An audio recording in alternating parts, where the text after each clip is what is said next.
Les pido que vayan de nuevo a Marcos capítulo 13. Marcos capítulo 13. Tenemos varios meses estudiando este evangelio en una forma consecutiva. Y en este momento nos encontramos en la parte más controversial de todo este capítulo. Y la sección que vamos a estudiar en la mañana de hoy es la más controversial del capítulo. Marcos capítulo 13, versículos 14 al 23. Con eso estoy diciendo de antemano que es probable que no todos estén de acuerdo con cada uno de los detalles de nuestra interpretación. Pero yo espero que la palabra de Dios obre con poder en esta mañana. Decía Mark Twain: no me preocupa las partes de la Biblia que yo no entiendo, me preocupan las que entiendo. Y aquí hay mucho que entender. Dice el Señor: mas cuando veáis la abominación de la desolación puesta donde no debe estar, el que lea que entienda, entonces los que estén en Judea huyan a los montes, y el que esté en la azotea no baje ni entre a sacar nada de su casa, y el que esté en el campo no vuelva atrás a tomar su capa. Pero ay de las que estén encinta y de las que estén criando en aquellos días. Orad para que esto no suceda en el invierno, porque aquellos días serán de tribulación, tal como no ha acontecido desde el principio de la creación que hizo Dios hasta ahora, ni acontecerá jamás. Y si el Señor no hubiera cortado aquellos días, nadie se salvaría. Pero por causa de los escogidos que Él eligió, acortó los días. Entonces, si algunos dicen: mirad, aquí está el Cristo, o mirad, allí está, no le creáis. Porque se levantarán falsos cristos y falsos profetas, y mostrarán señales y prodigios a fin de extraviar, de ser posible, a los escogidos. Mas vosotros estad alerta, ved que os lo he dicho todo de antemano. Lucas capítulo 21. Lucas capítulo 21, el pasaje paralelo. Van a ver allí la similitud, pero es un pasaje al que vamos a estar haciendo referencia a lo largo de todo este mensaje. Dice en Lucas capítulo 21, versículo 20: pero cuando veáis a Jerusalén rodeada de ejércitos, sabed entonces que su desolación está cerca. Entonces los que estén en Judea huyan a los montes, y los que están en medio de la ciudad aléjense, y los que estén en los campos no entren en ella, porque estos son días de venganza, para que se cumplan todas las cosas que están escritas. Ay de las que estén encintas y de las que estén criando en aquellos días, porque habrá una gran calamidad sobre la tierra e ira para este pueblo, hablando de Israel. Y caerán a filo de espada y serán llevados cautivos a todas las naciones, y Jerusalén será hollada por los gentiles hasta que los tiempos de los gentiles se cumplan. La semana pasada comenzamos a estudiar este capítulo de Marcos, una porción conocida como el discurso del Monte de los Olivos, por el lugar donde el Señor pronunció esta enseñanza.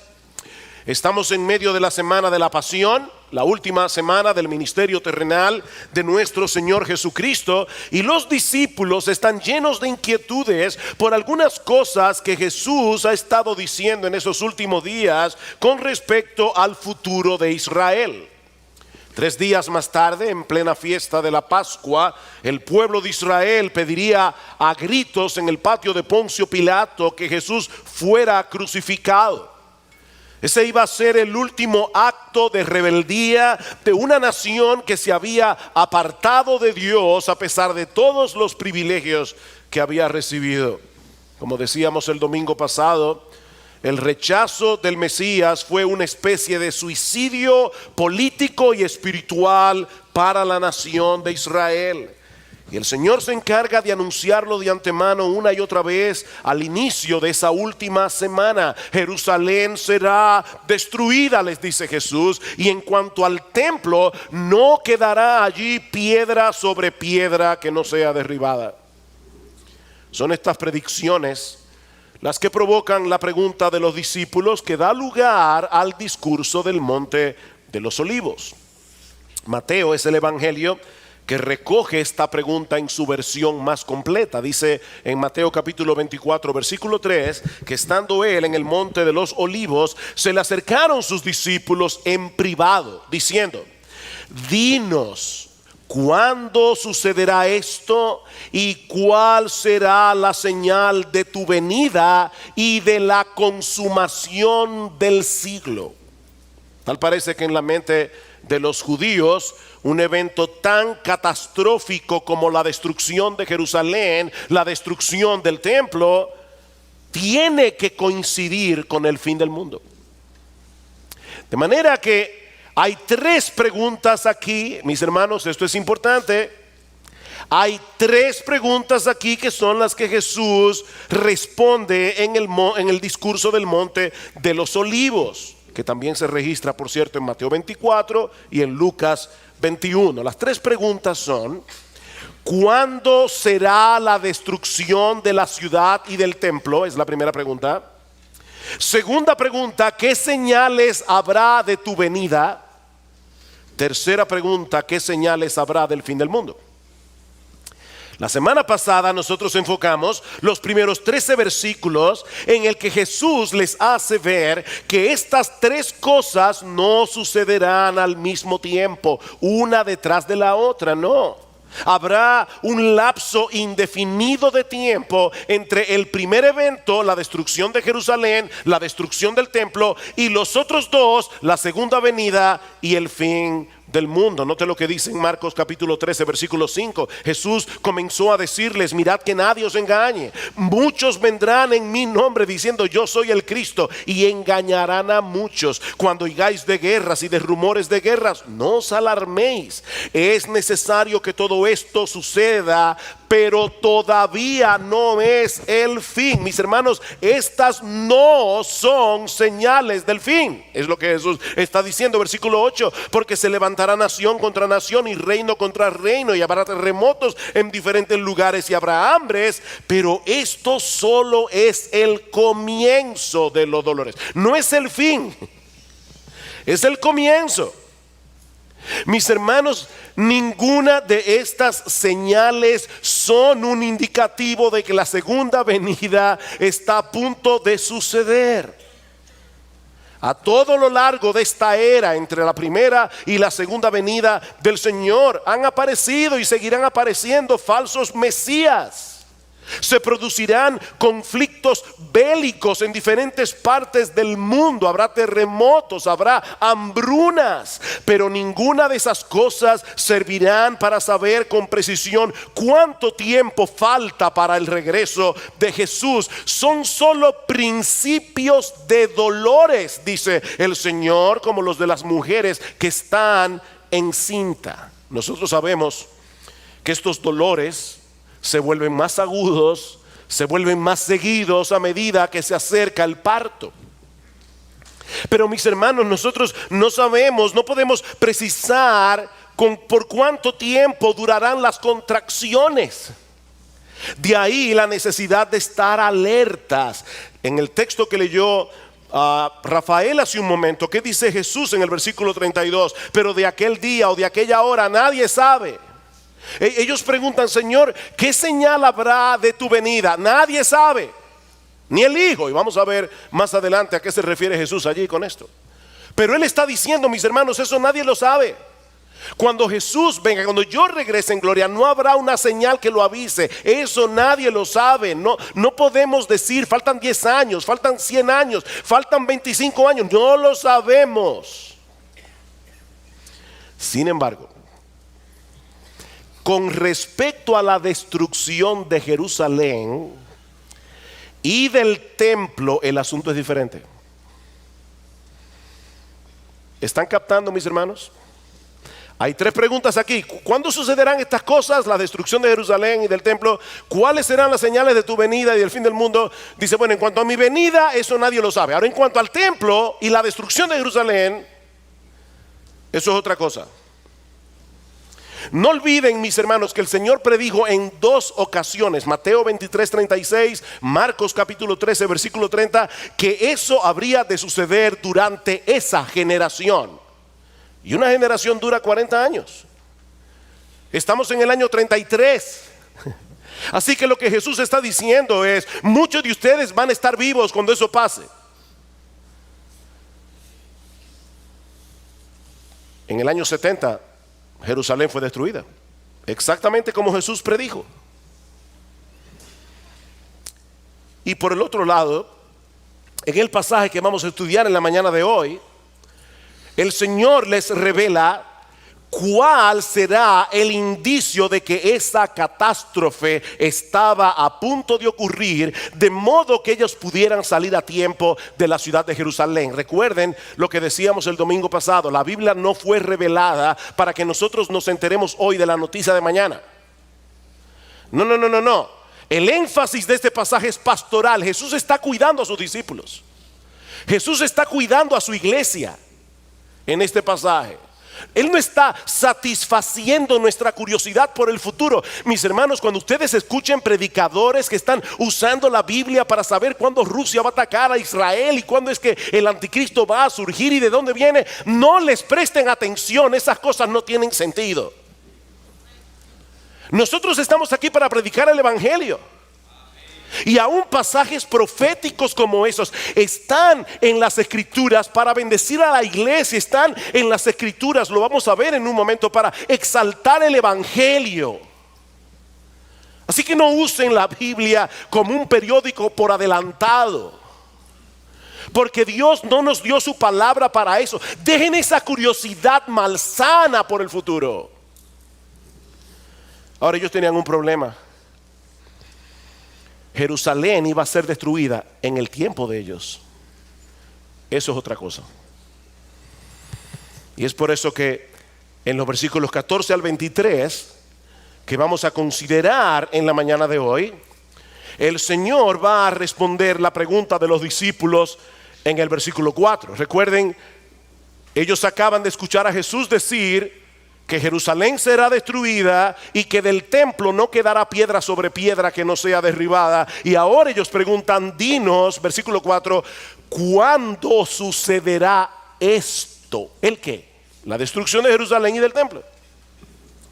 ¿Y qué señal habrá cuando todas estas cosas se hayan de cumplir? ¿Cómo nosotros vamos a saber eso? Si eso va a suceder en nuestra generación y algunos de nosotros vamos a estar vivos, ¿cómo podemos saber que ese tiempo ha llegado?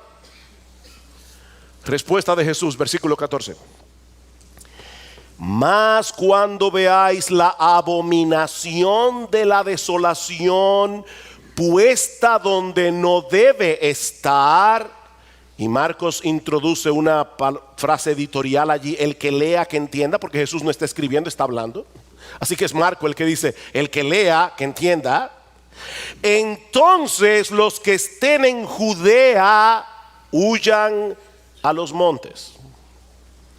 Esa frase, la abominación de la desolación o la abominación desoladora, como dice la Reina Valera, aparece originalmente en el libro de Daniel. De hecho, en el pasaje paralelo del Evangelio de Marcos, en Mateo 24, versículos 15 al 16, dice: por tanto, cuando veáis la abominación de la desolación de que se habló por medio del profeta Daniel, colocada en el lugar santo, es allí donde no debe estar, como dice Marcos, el que lea que entienda. Entonces los que estén en Judea huyan a los montes. ¿Cuál es entonces el indicio de que eso está a punto de ocurrir? Cuando ustedes vean la abominación de la desolación. Y esa frase, que parece tan críptica, ¿verdad?, como tan oscura para nosotros, significa literalmente la abominación que produce desolación.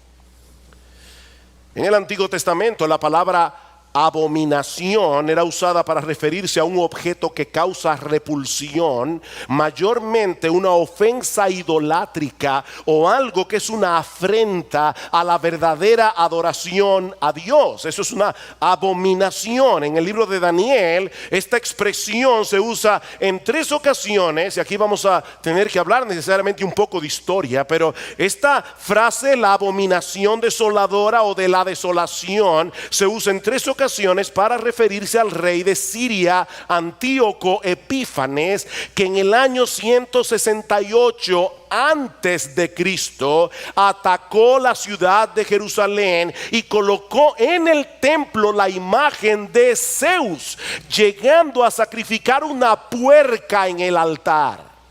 ¿Ven el punto? La abominación. Pero no contento con eso, Antíoco Epífanes, que era conocido en Israel como Antíoco Epímanes, que significa Antíoco el loco. No contento con eso, Antíoco Epífanes también sacrificó a más de 40,000 judíos.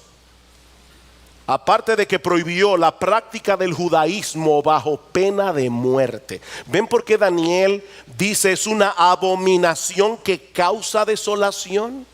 Este hombre no solamente desacró el templo, no solamente blasfemó contra Dios, este hombre desoló al pueblo de Israel. Pero la frase aparece otra vez en Daniel capítulo 9 versículo 27 para referirse a algo que habría de suceder después de la muerte del Mesías. Mis hermanos, faltaban un poco más de 500 años para el nacimiento de Cristo cuando Daniel escribió esta profecía. De manera que en el capítulo 9 de Daniel se profetiza la llegada de Jesús, su muerte cruel y la destrucción de Jerusalén y del templo. Daniel habló de eso más de 500 años antes de que eso sucediera, porque esta es la palabra de Dios. Y es a esa profecía de Daniel que el Señor hace alusión en el discurso del Monte de los Olivos. Por eso dice, el que lea que entienda, el que lea Daniel, que entienda. Él está diciendo aquí que es la nación de Israel, que la nación de Israel iba a experimentar una calamidad similar a la que sucedió en el tiempo de Antíoco Epífanes, solo que muchísimo peor, muchísimo peor. Mis hermanos, ¿de qué está hablando Jesús en Marcos 13, 14 en adelante? De la destrucción de Jerusalén y del templo en el año 70 después de Cristo. No de la segunda venida, de lo que ya sucedió en el año 70. Recuerden que él dijo explícitamente que todo eso iba a suceder durante el lapso de tiempo de esa generación. Y lo dijo 2 veces. No se trata de algo que va a ocurrir miles de años después como preámbulo de la venida del Señor. No, esta era una calamidad que habría de sufrir la nación de Israel y más particularmente la ciudad de Jerusalén en un lapso de tiempo de 40 años. De ahí la advertencia de Jesús en el versículo 14: cuando veáis la abominación de la desolación puesta donde no debe estar, los que estén en Judea huyan a los montes. ¿Se dan cuenta? Jesús está cuidando a los suyos. Huyan a los montes. El pasaje paralelo que leímos en Lucas al principio no deja lugar a dudas de qué está hablando Jesús aquí. Cuando veáis a Jerusalén rodeada de ejércitos, como hizo Tito que asedió la ciudad de Jerusalén en el año 70, cuando veáis a Jerusalén rodeada de ejércitos, sabed que su desolación está cerca. Entonces los que estén en Judea huyan a los montes. Hermanos, Cristo no puede estar hablando aquí de eventos que habrían de suceder antes de la segunda venida, porque Lucas dice más adelante en el versículo 24 que los judíos caerán a filo de espada y serán llevados cautivos a todas las naciones. y Jerusalén será hollada por los gentiles hasta que los tiempos de los gentiles se cumplan. ¿Cuándo sucedió eso? En el siglo primero. En el siglo primero. Y era algo que varios de los discípulos que estaban allí escuchando el discurso iban a experimentar. Por eso lean lo que dice el versículo 23 de Marcos 13. Mas vosotros estad alerta. ¿Quiénes son vosotros allí? Ustedes, los discípulos. Estén alerta, ved que os lo he dicho todo de antemano. Estén alertas. Cuando ustedes vean eso, salgan huyendo. Salgan huyendo. Tito, el hijo del emperador Vespasiano, atacó la ciudad de Jerusalén en abril del año 70 después de Cristo. Pero la ciudad resistió al sitio por un tiempo, y dicen que Tito dio órdenes expresas de que no tocaran el templo. Pero algo sucedió providencialmente. Un soldado tiró una tea encendida dentro del templo y comenzó a incendiarse, y el templo quedó destruido de tal manera que no quedó piedra sobre piedra. Tito asedia la ciudad en abril. El 24 de julio los romanos capturan la fortaleza Antonia. El 24 de agosto quemaron las puertas del templo. 2 días después le prenden fuego al santuario, y ya para el 26 de septiembre de ese mismo año toda la ciudad se encontraba en las manos de Tito, hasta que la arrasó completamente, tal como Jesús había predicho 40 años antes. Solo quedaron en pie las 3 torres del palacio del rey Herodes en el muro occidental y parte de la muralla. Todo lo demás fue destruido. En el templo de Jerusalén no quedó piedra sobre piedra. De acuerdo al historiador Flavio Josefo, más de 1 millón de personas murieron durante el asedio. Más de 1 millón de personas. Estaba leyendo a Flavio Josefo y honestamente a veces se me revolteaba el estómago, porque en ese asedio hubo madres que se comieron a sus hijos. Es una desolación horrible lo que sucedió allí.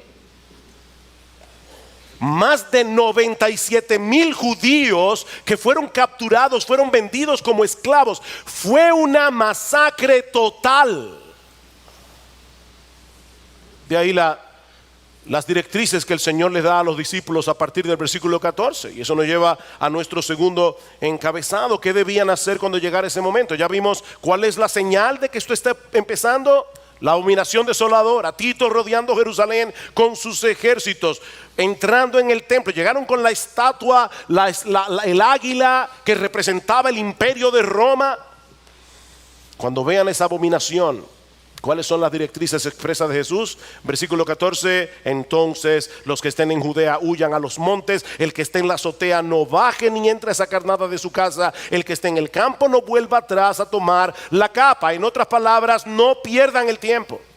No pierdan el tiempo. Eso no iba a ser el momento para tratar de salvar algunas de sus pertenencias. No, dice Jesús, tan pronto vean a Jerusalén rodeada de ejércitos, salgan huyendo. Si están en la azotea, no bajen a su casa. Y si están en el campo, no regresen a la ciudad, porque la destrucción será rápida y cruel. Y ahí el lamento de Jesús en el versículo 17, pero ay de las que estén encinta y de las que estén criando en aquellos días. La verdad es que enternece mi corazón ver al Hijo de Dios hablando de esa manera. Hermanos, es obvio que Jesús no está hablando aquí como un profeta profesional que está describiendo fríamente una serie de eventos que iban a suceder unos años más tarde. No, su corazón se conmueve cuando piensa en las mujeres que iban a tener que huir estando embarazadas. Jesús está conmovido por las mujeres que van a estar lactando a sus bebés recién nacidos. Eso nos recuerda las palabras del Señor en Mateo 23 que citamos la semana pasada. Jerusalén, Jerusalén, ¿cuántas veces quise juntar a tus hijos como la gallina junta sus pollitos debajo de sus alas y no quisiste? Jerusalén, Jerusalén. Hay dolor en el corazón de Jesús al ver las consecuencias que habría de cosechar su pueblo por causa de sus pecados. Mi amigo, nuestro Dios es un Dios justo. Y Él no puede dejar de castigar la maldad del pecador, porque si Él dejara de hacerlo, nuestro Dios sería injusto. Pero Él mismo dice en su palabra que Él no se complace en la muerte del que muere. Yo no me complazco, dice en el libro de Ezequiel, en la muerte del que muere. Es por eso que envió a su propio Hijo a morir por nuestros pecados. Es por eso que una y otra vez Él llama a los hombres al arrepentimiento y a la fe. Vengan a mí, arrepiéntanse de sus pecados, crean en Jesús cuando todavía están a tiempo de arreglar sus cuentas conmigo. Y mis hermanos, yo pienso que esta es una enseñanza que nosotros necesitamos como creyentes. A veces oigo a los cristianos hablar del juicio de Dios con una liviandad y casi como si lo estuvieran disfrutando. Esos impíos serán arrojados en el fuego, y es verdad. Pero mis hermanos, si nosotros somos imitadores de Jesús, cuando hablamos del juicio de Dios que va a venir sobre los pecadores, debemos hacerlo con un corazón quebrantado. Debemos hacerlo con un corazón lleno de compasión por los perdidos. Debemos llorar por los que se pierden. Ay, dice Jesús, ay, Jesús llora por Jerusalén al pensar lo que viene sobre ella por causa de su pecado. Y es tan tierno nuestro Salvador que aún se preocupa de antemano por las mujeres embarazadas, se preocupa por las recién paridas. Para todos iba a ser difícil la huida, pero para ellas sería mucho peor. Jesús les pide incluso en el versículo 20 que oren al Padre para que esto no suceda en el invierno. Hasta ese detalle. Oren al Padre para que esto no suceda en el invierno. Dice un comentarista, el invierno es la estación del mal tiempo y las tempestades. De modo que Jesús advierte a los discípulos que oren para que la huida no ocurra en esa estación del año. De paso, hermanos, esta es una de esas enseñanzas incidentales de las Escrituras acerca del misterio de la oración. Jesús está diciendo a los discípulos que ellos debían orar para que esto sucediera en condiciones climáticas más favorables. Y yo me imagino ya algunos aquí preguntándose, pero ven acá, ¿no estaba ya determinado en la soberanía de Dios, en el decreto soberano de Dios? ¿Para qué orar? Alguien me mandó una pregunta similar esta semana por WhatsApp. ¿Para qué orar? Mis hermanos, el Dios que decreta todas las cosas que han ocurrido, ocurren y ocurrirán en el mundo, Él obra a través de medios para llevar a cabo sus planes. Y uno de esos medios que Él usa es la oración. Nuestra responsabilidad como creyentes no es tratar de entender el misterio. Nuestra responsabilidad como creyentes es obedecer a Dios. Y Él dice, oren. Oren, no traten de entender el misterio, oren. De hecho, Él nos dice en su palabra explícitamente en Santiago capítulo 4 versículo 2 que muchas veces no tenemos lo que queremos. ¿Por qué? Porque no pedimos. El Dios soberano que decreta todas las cosas, el que gobierna el mundo con la palabra de su poder, Él dice, muchas veces nosotros no tenemos lo que queremos porque no pedimos. Yo me imagino que tal vez cuando lleguemos al cielo vamos a tener un mejor entendimiento de cómo podemos congeniar la soberanía de Dios con la responsabilidad humana, pero mientras tanto, mis hermanos, tenemos que orar.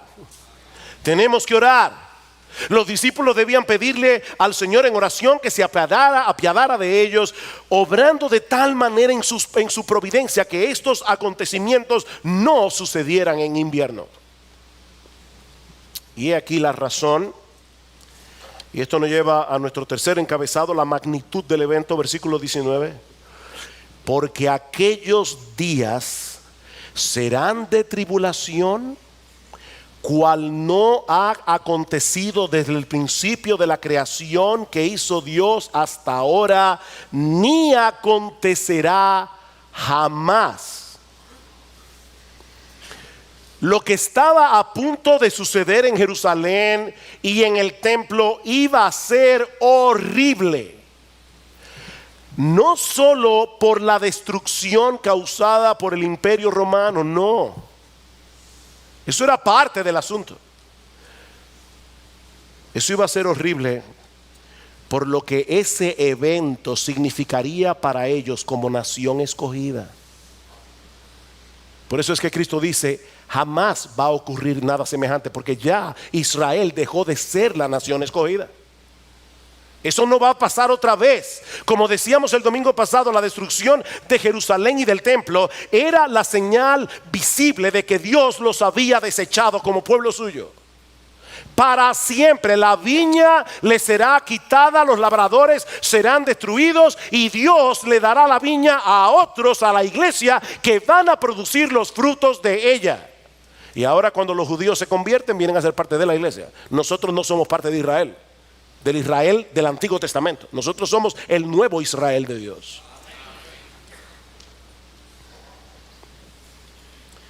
De hecho, es interesante notar un comentario que hace Pablo acerca de los judíos en su primera carta a los tesalonicenses. Yo creo que Pablo de alguna manera está interpretando lo que dijo Jesús aquí. Estos hermanos en Tesalónica estaban sufriendo una fuerte persecución por causa de su fe. Y Pablo les dice en el capítulo 2 de la primera carta a los tesalonicenses, los versículos 14 al 16, que ellos estaban pasando por una situación similar a la de los creyentes en Judea. Y dice, porque también vosotros padecisteis los mismos sufrimientos a mano de vuestros propios compatriotas, tal como ellos, estos judíos creyentes, padecieron a mano de los judíos, los cuales mataron tanto al Señor Jesús como a los profetas, y a nosotros nos expulsaron y no agradan a Dios, sino que son contrarios a todos los hombres, impidiéndonos hablar a los gentiles para que se salven,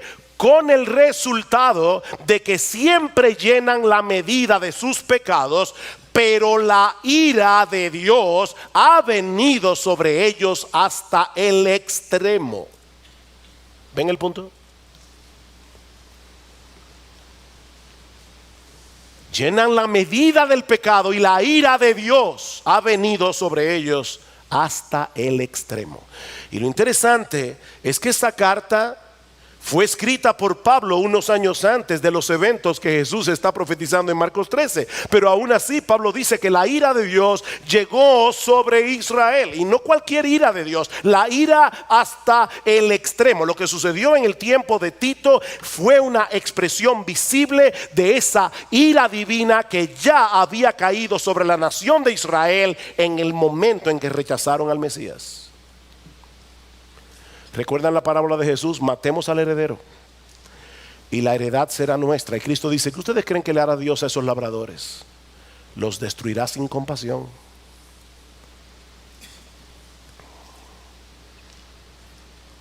Sí, la destrucción y el sufrimiento de los judíos en ese tiempo fue horrible, pero el abandono de Dios fue peor. Nunca habían padecido como pueblo escogido, ni padecerán jamás nada semejante a eso. Aparte de que esa tribulación, y escuchen esto porque es importante para entender el discurso, esa tribulación que sucedió en el 70 fue el inicio de una situación calamitosa que el pueblo de Israel iba a padecer por siglos hasta la segunda venida. Noten lo que dice Lucas otra vez. Por eso les decía al principio, este pasaje de Lucas es importante.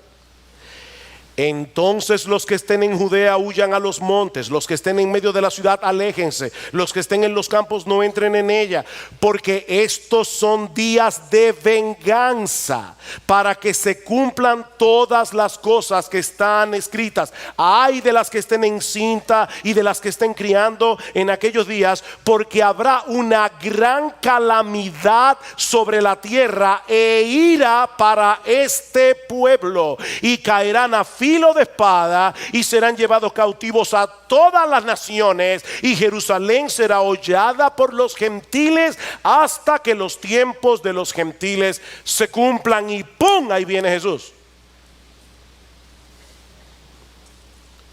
Por eso es que Marcos dice en el versículo 24, refiriéndose a la segunda venida, pero en aquellos días después de esa tribulación, porque esa tribulación iba a perdurar.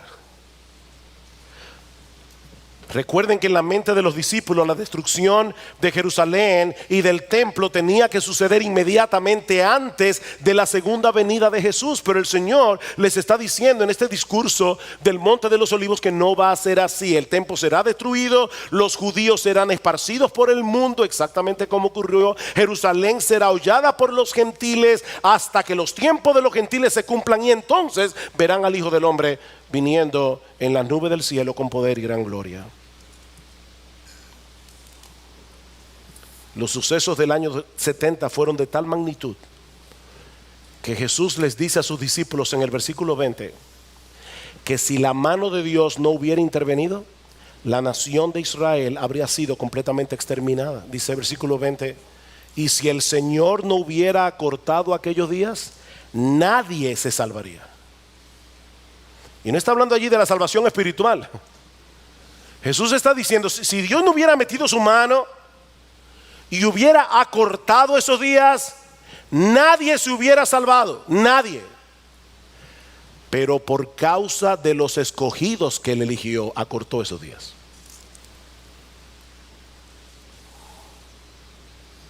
A pesar de lo terrible que fueron aquellos días, el asedio de Jerusalén solo duró 5 meses.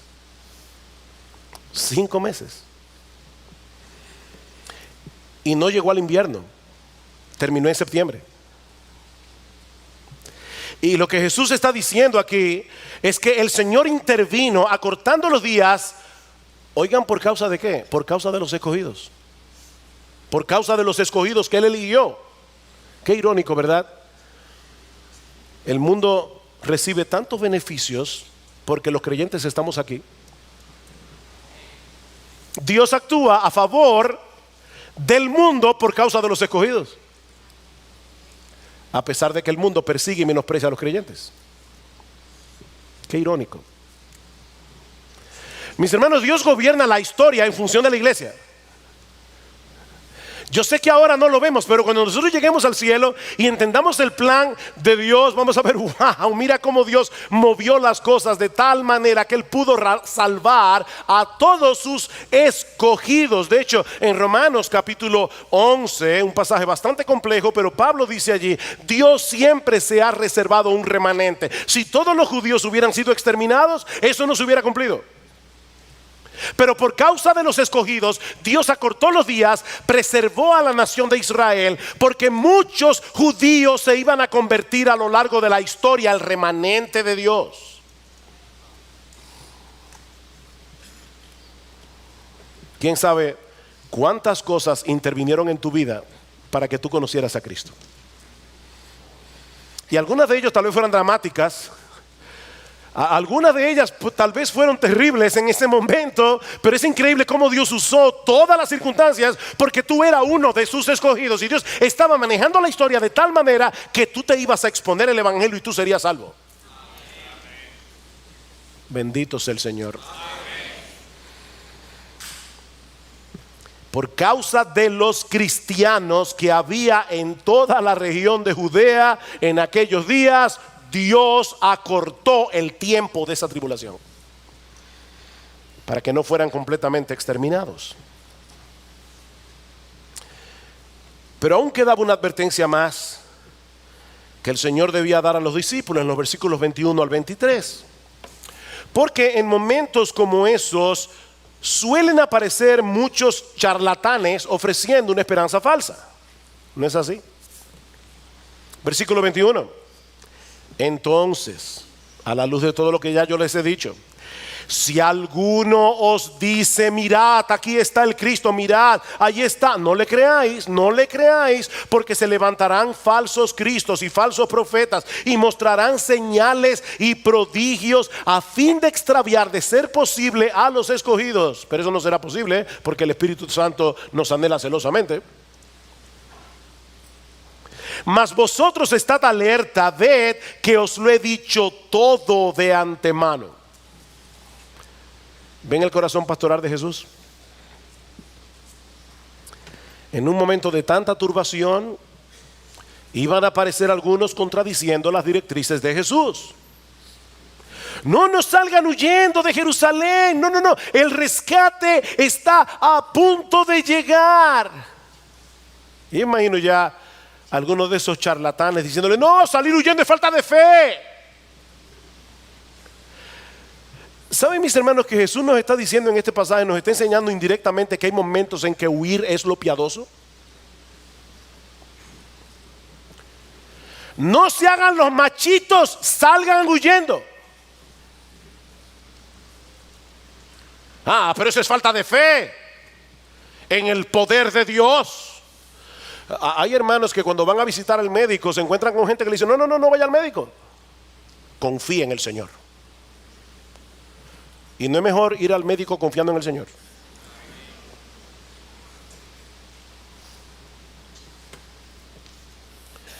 De hecho, Jesús está diciendo aquí que algunos llegarían al colmo de hacerse pasar por Cristo mismo.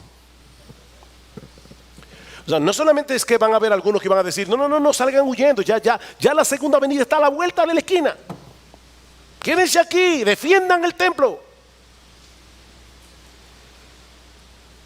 No, algunos iban a decir, yo soy el Cristo. Y lo difícil de eso es que estos individuos, dice Jesús, iban a hacer milagros tan extraordinarios que de haber sido posible extraviarían a los creyentes. Pero Jesús le dice, no se dejen engañar. No se dejen engañar, digan lo que digan y hagan lo que hagan. Si ellos se oponen a la directriz que yo les estoy dando, no los escuchen. Pero señores, que hacen unos milagros increíbles. Sí, pero están contradiciendo mi palabra. No son los milagros los que evidencian que un individuo es de Dios. Es la palabra de Jesús. No los escuchen. Cuando vean la ciudad de Jerusalén rodeada de ejércitos, salgan huyendo.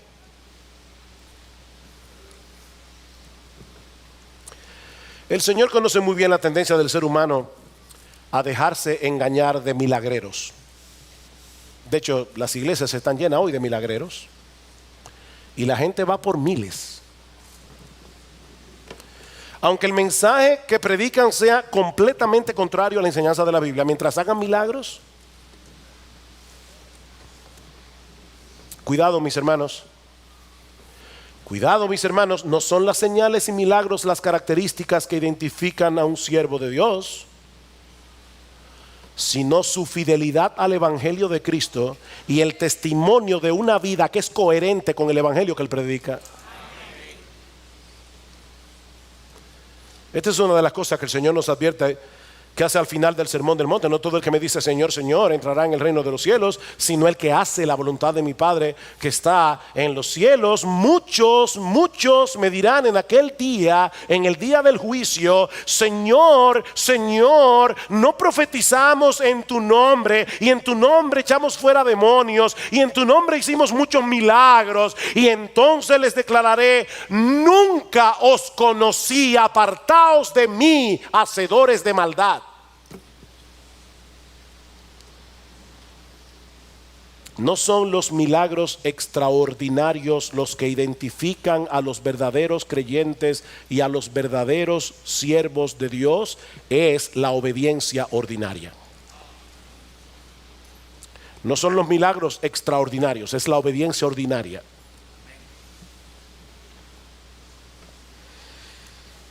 El que tiene mis mandamientos y los guarda, ese es el que me ama. No el que levanta cojos, ni abre los ojos de los ciegos, ni sana a los sordos, ni hace llover dinero del cielo. Hay iglesias que hacen llover dinero del cielo, del techo. Yo no sé cómo que lo hacen. Y por favor, no vayas a ganarte un dinerito. El que tiene mis mandamientos y los guarda, ese es el que me ama. Y el que me ama, guardando los mandamientos, será amado por mi Padre. Yo le amaré y me manifestaré a él. El que me ama, mi palabra guardará. Y mi Padre le amará. Y vendremos a él y haremos morada con él. El que no me ama, no guarda mis palabras, aunque haga milagros.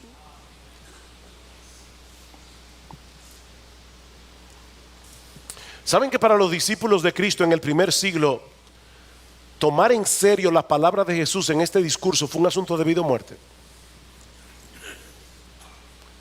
Si alguno se hubiera puesto a... Pero mira que yo no entiendo esto. ¿Cómo que hubiera muerto en el asedio? ¿Qué tenían que hacer? Leer la Biblia, ver el ejército de Tito, salir huyendo. La obediencia ordinaria. Pero ¿saben qué, mis hermanos y amigos que están aquí en esta mañana? Nunca habrá una época en que tomar con ligereza la palabra de Dios pueda ser una opción. Mi amigo, nuestro Dios es perfecto en amor, nuestro Dios es perfecto en bondad, pero también es perfecto en santidad y es perfecto en justicia. Y algún día todos vamos a comparecer ante su tribunal para dar cuenta por nuestra vida. Y en ese momento veremos lo terrible que es tomar en poco la palabra de Dios. Cuando uno lee en la escritura una profecía como esta y luego lee la guerra de los judíos escrita por Flavio Josefo o cualquier relato de lo que pasó en aquella época, cualquiera puede llegar a preguntarse, pero ¿por qué Dios fue tan severo con este pueblo? ¿Saben cuál es la respuesta de Pablo en Romanos 9, 10 y 11? Menospreciaron sus privilegios.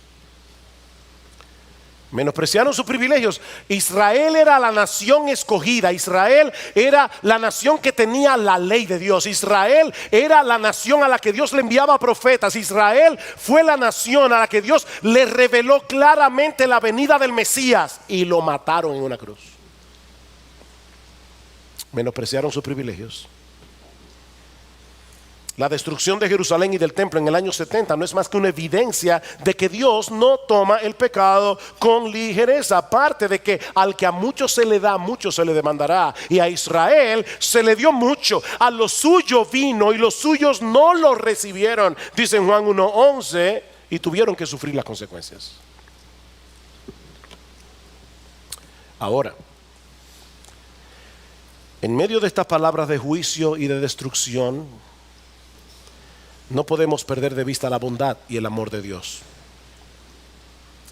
No olviden que 3 días después de haber pronunciado ese discurso, el Señor Jesucristo voluntariamente dio su vida en la cruz del Calvario para pagar nuestra deuda con la justicia de Dios. Dios es perfectamente justo, pero Dios es perfectamente amoroso y Él diseñó un plan de salvación impresionante a través del cual Él mismo, en la segunda persona de su Hijo, nuestro bendito Señor y Salvador Jesucristo, pagó nuestra deuda con su justicia para que nosotros hoy podamos ser salvos por medio de la fe. Por eso Pablo habla de la bondad y la severidad de Dios. A algunos les gusta la bondad, no les gusta la severidad.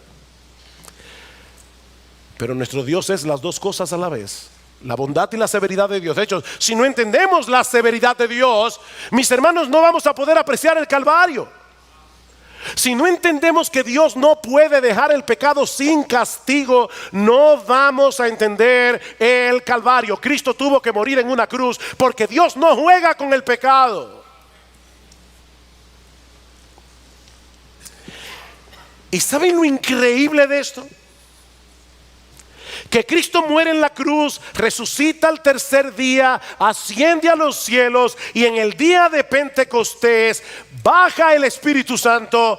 Pedro predica un mensaje del evangelio a un grupo de judíos, y más de 3,000 judíos fueron traídos a salvación por el poder del Espíritu Santo. Y seguimos leyendo los hechos, y muchos otros habrían de convertirse en los días siguientes. Y leímos la historia y vemos cómo el remanente del pueblo de Dios, de Israel, del verdadero Israel, ha estado siendo traído a salvación por medio del poder del evangelio. La pregunta mía es: ¿quién sabe cuántos de esos que se convirtieron en Pentecostés, cuántos de esos que se convirtieron en Hechos capítulo 6, donde dice que aún algunos de los sacerdotes obedecieron a la fe, cuántos de ellos estaban en el patio de la casa de Pilato 40 días antes pidiendo a gritos: crucifícale? Cuánta misericordia, cuánta misericordia. Mi amigo, no desprecies el privilegio que el Señor te ha dado hoy de escuchar su palabra, porque tú también tendrás que comparecer algún día ante el tribunal de Dios. Y así como las palabras de Cristo al respecto a lo que pasó en el año 70 se cumplieron, tú puedes estar seguro que el resto de lo que este libro dice se cumplirá. En ese tribunal, mi amigo, solo serán absueltos aquellos que comparezcan ante el juez del universo vestidos con la justicia de Jesús. Y nosotros nos vestimos de esa justicia por medio de la fe. Fe en la obra de redención que nuestro Señor Jesucristo llevó a cabo, muriendo por pecadores en la cruz del Calvario. No desprecies el privilegio que el Señor te ha dado hoy. Y gocémonos, hermanos, en tener un Salvador tan tierno y al mismo tiempo tan poderoso como nuestro bendito Señor Jesús.